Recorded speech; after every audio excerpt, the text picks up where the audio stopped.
নমস্কার। World breastfeeding week August 1 to August 7 এই উপলক্ষে সমস্ত মায়েদের আমার শুভেচ্ছা।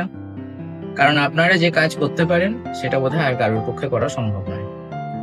তো বাই দিস টাইম অনেকেই জানেন ব্রেস্ট ফিডিং কেন উপকারী, ব্রেস্ট মিল্কের উপকারিতা কি, এই নিয়ে রিলস অ্যান্ড ভিডিওজে ছড়াছড়ি। তো একই জিনিস বারবার না বলে আমি তিনটে বিষয়ে আলোচনা করব, তিনটে ডিফারেন্ট এপিসোডে।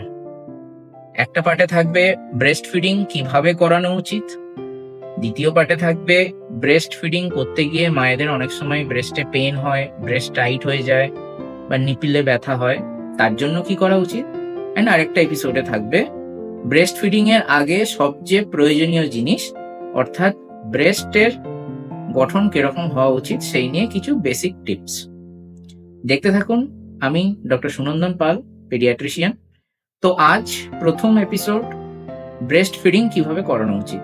তো তার জন্য আমি একটা ব্রেস্ট মডেলে আপনাদেরকে বোঝাবো। ফার্স্ট অফ অল, বাচ্চার ব্রেস্ট ফিডিং করবার আগে সবসময় খেয়াল রাখতে হবে, এটা যদি ধরুন আমার হাতটা বাচ্চার মুখ হয়, তাহলে বাচ্চার মুখটা এই নিপেলের ম্যাক্সিমাম পোর্শনটা কভার করবে এবং অ্যারিওলাটা যেন কভার করে। অর্থাৎ এই হচ্ছে নিপেল আর এই হচ্ছে নিপিলের পাশের কালো অংশটা।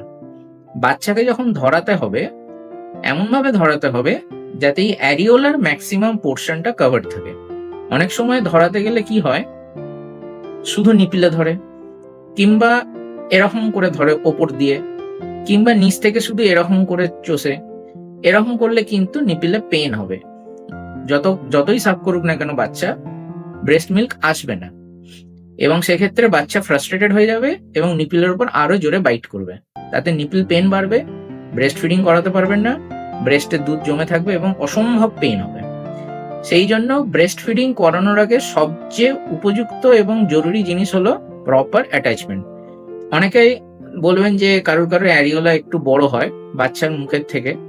তো সেই ক্ষেত্রে আপনাদের একটা জিনিস খেয়াল রাখতে হবে, এগেন বাচ্চা যেন কেবলমাত্র নিপল থেকে না চষে, যতটা পসিবল ততটা যেন অ্যারিওলা কভার থাকে এবং ম্যাক্সিমাম উপরের অংশটুকু যেন দেখা যায়। কখনোই বাচ্চা এরকম করে ধরবে না যাতে নিচের অংশটা দেখা যায়, তাতে কিন্তু ব্রেস্টে পুল হবে, বিশেষ করে নিপল পুল করবে, তাতে কিন্তু নিপল পেন আরো বাড়বে। এই সামান্য জিনিসগুলো মনে রাখবেন, তাহলে বাচ্চা অনেক ভালো থাকবে। নমস্কার।